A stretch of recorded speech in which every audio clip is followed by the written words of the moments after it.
पर जब देखा खोदा पहाड़ निकली मरी हुई चुईया। कौन है ये गोपाल केसावत? 18.5 लाख रुपए लेता है और कहता है आरपीएससी की मेंबर मंजू शर्मा, इंदिरा गांधी के मन में गुमान था मुझे कोई चुनौती नहीं दे सकता। बिहार के विश्वविद्यालय में बाबू जयप्रकाश नारायण की अगुवाई में छात्र आंदोलन खड़ा हुआ। कौन है ये भूपेंद्र सारण? तो सोशल मीडिया पर मंत्रियों की फेसबुक चलाता है। भाई जी टेलीफोन को बटन दाबता है, गहलोत जी की तस्वीर जरूर आवे और टेलीफोन तो बोले ही बनी।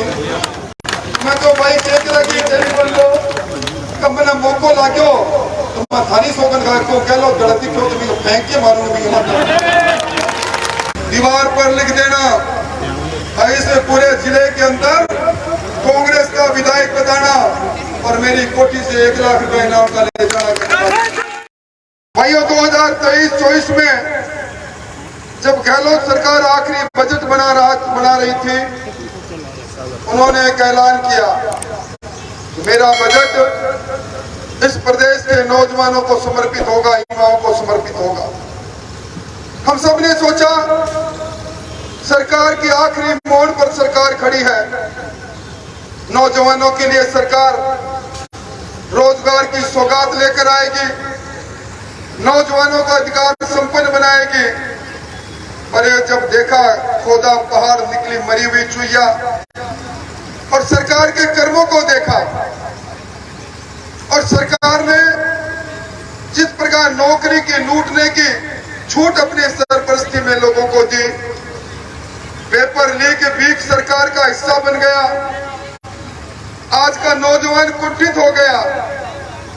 अभी हनुमानगढ़ से आपके महामंत्री जी आए हैं। जब अध्यापक ग्रेड 2 के पेपर पत्र लीक हो रहे थे, उसके तीसरे दिन नौहर के अंदर, मंदरपुरा के अंदर एक नौजवान फांसी के फंदे पर चूमकर अपने जीवन को समाप्त कर रहा था, कन्हैया लाल पारी। और उसने अपने अंतिम सुसाइड नोट में लिखा, पिताजी आप धान मंडी में बोरी उठाते हो, आपने मुझे ट्यूशन करने के लिए, कोचिंग करने के लिए सीकर भेजा, पेट काट के आपने कहा बेटा इस बार क्रैक कर देना 2nd ग्रेड टीचर के एग्जाम को, तू पास हो जाना। मैंने भरपूर मेहनत की। मेरे मरने के बाद अगर प्रश्न पत्र जो मैं करके आया हूं इसके नंबर बाहर आए तो देख लेना, पिताजी आपका ये बेटा 90% अंक लेकर आएगा। राज ये पेपर लीक हुआ, अब पिता की कमर पर ये बोरी देख नहीं पाऊंगा, आपकी आंखों को उदास देख नहीं पाऊंगा, जीवन से जा रहा हूं, मुझे क्षमा करो। कितने नौजवानों के अरमानों को लूटने का काम इस सरकार ने किया। आरपीएससी के अंदर बाबूलाल कटारा को नामजद करते हुए राजस्थान के मुख्यमंत्री कहते हैं ये उत्कर्ष शिक्षक है, उत्कर्ष समाज सेवी है, यह काउंटर सर्विस में आदित्य इसकी नौकरी रही है। और वही बाबूलाल कटारा अपने भांजे के साथ पेपर चोरी करते हुए, पेपर लीक करते हुए आरपीएससी में पकड़ा जाए, इससे ज्यादा शर्मनाक बात क्या हो सकती है। कौन है ये गोपाल केसावत? 18.5 लाख रुपए लेता है और कहता है आरपीएससी की मेंबर मंजू शर्मा और हमारे पूर्व मुख्य सचिव जी की पत्नी, उसके साथ आपको मैं चाय पर पिलाता हूं, 18.5 लाख रुपए पहली किस्त में दे दो, नौकरी पक्की है, ट्रांसफर कराना हो तो ट्रांसफर पक्का है। अभी मुख्यमंत्री जी के निवास पर जा रहा और उसी दिन जाकर प्रदेश कांग्रेस कमेटी में चरखा काटता है, चांदी का चरखा, सोने के उतारों को गिनता है। ऐसे भ्रष्ट लोगों कौन है वो लोग जिन्होंने रीट की परीक्षा में राजीव गांधी स्टडी सर्किल के अगुवाई के अंदर इन प्रश्न पत्रों को लूटने का काम किया। क्या कारण है? हमारे पड़ोस में लक्ष्मणगढ़ में एक ही परिवार में, डोटासरा जी के परिवार में एक ही परीक्षा के अंदर 4-4 आरएस पैदा हो जाते हैं। कौन से आटे का चक्का खाया में अनाज खाया उन्होंने कि अचानक गुस्सा गिरबुद्धि हो गई। आपको याद होगा एक बार इसी प्रकार की सरकारें चली थी। इंदिरा गांधी के मन में गुमान था मुझे कोई चुनौती नहीं दे सकता। बिहार के विश्वविद्यालय में बाबू जयप्रकाश नारायण की अगुवाई में छात्र आंदोलन खड़ा हुआ। उस सरकार को खा गया और आंदोलन आपातकाल लगाना पड़ा। आज ये नौजवान जब इस सरकार से सवाल करेगा हमारे से 400 करोड़ रुपए आपने 16 पेपर की फीस के रूप में लिए, हम 1,47,00,000 अभ्यर्थी उसमें बैठे, आपने पैसा लिया परीक्षा करवाने का, पेपर लीक क्यों है? ये एंटी चीटिंग एक्ट हमने बनाया, विधानसभा में बनाया, और उसके बाद भी पेपर लीक क्यों है? क्या कारण है? ये जो लोग हैं जिन्होंने पेपर लीक किया उनकी पैरवाई के लिए भूपेंद्र ढाका की पैरवाई के लिए खुर्शीद अहमद दिल्ली से चल कर आते हैं।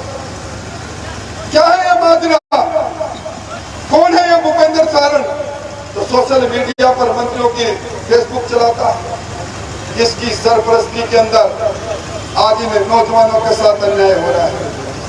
एनएसयूआई पिछले विश्वविद्यालय के चुनाव में 10 जगह हारी।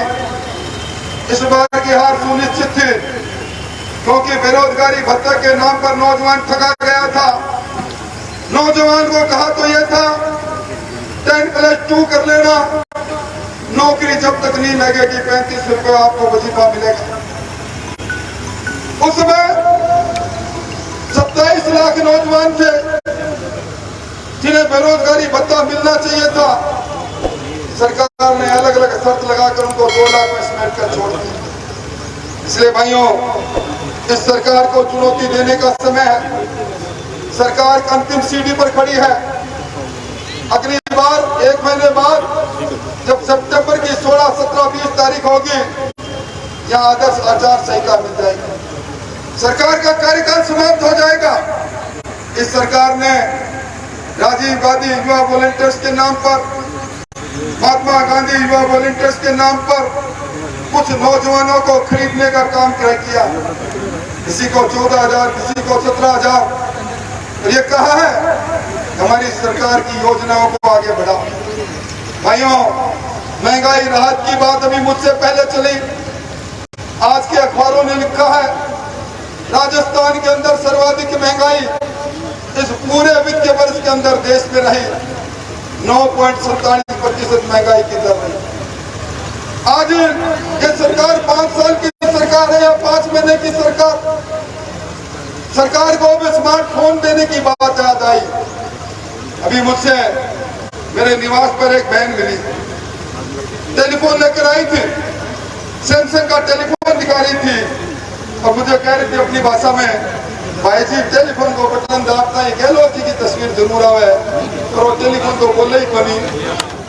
मैं तो भाई देख रहा कि टेलीफोन को कब मैंने मौको लागो तो मैं थानी सोगन का को गहलोत गलती क्यों तो फेंक के मारूंगा। ये हालात किस प्रकार के नकली टेलीफोन बांट रहे यहाँ बैठे हैं लोग। ये अन्नपूर्णा किट इसी चोरों में बांटी गई थी, 4 दिन पहले बांटी गई और कुछ घंटों में कहा कि नमूना फेल हो गया, वापस मंगाएंगे। अगर ये इसी प्रकार का अनुमानित लोग चीजों को बांटकर हमारे स्वास्थ्य के साथ खिलवाड़ करेंगे। इन्होंने कहा 100 यूनिट बिजली फ्री करेंगे, आपका बिजली का बिल आ गया होगा, अब ढकोसला कर रहे हैं। इसलिए भाइयों, लंबी चौड़ी बात नहीं, जिस शासन के अंदर सचिवालय के अंदर अलमारी सोना उगलने लग जाए, नोट उगलने लग जाए, अब तो ईडी आई है। ईडी ने कल नोटिस दिया है और अभी आपने कलाम इंस्टीट्यूट पर ईडी के छापे की बात सुनी होगी, प्रिंस की सुनी होगी। कई चेहरों के नकाब उतर जाएंगे, कई चेहरों की बात सामने आ जाएगी। मैं ये कह सकता हूँ, ओम जी ने जो बात कही दीवार पर लिख देना, इस पूरे जिले के अंदर कांग्रेस का विधायक बताना और मेरी मेरी कोठी से 1 लाख रुपए इनाम का ले जाना। सुपना साफ होगा इनका, सुपना साफ होगा इनका। इसलिए कह रहा हूँ, कोई अपनी भाषा में मारो बचीड़ो चोरा सो।